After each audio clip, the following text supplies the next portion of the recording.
Pardon me? Excuse me. Why didn't you get a small popcorn? This is a small. The large comes in a coliseum. Inspector, I may have... I'm allergic to something. I have examined all... What if it's lasagna? How would I survive? I'd sneeze a lot. Did you have to bring him along? If I'd taken him home, we'd have missed the movie. Shh, I want to hear who the murderer is. I have examined all the clues. What if I'm allergic to cat hair? I'd have to shave every day. I'd look like a chihuahua. And at last I've solved.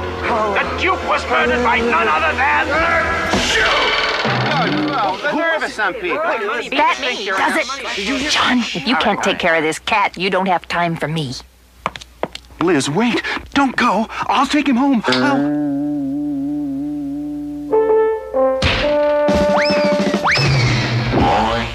Well, now you've done it, Garfield. Ruined everything. I'll probably never see Liz again. I hope you're happy.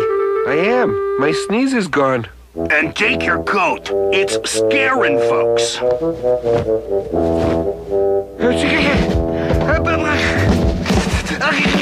Garfield, it's my new sport coat that's making you sneeze. Sure.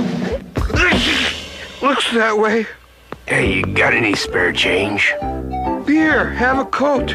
Sorry, it's not more of an improvement over the way you're already dressed. Hey, not bad. Thanks, pal. Well, we solved one problem, but I still lost Liz. This is a joke, right? How can we win if she can block our best shot?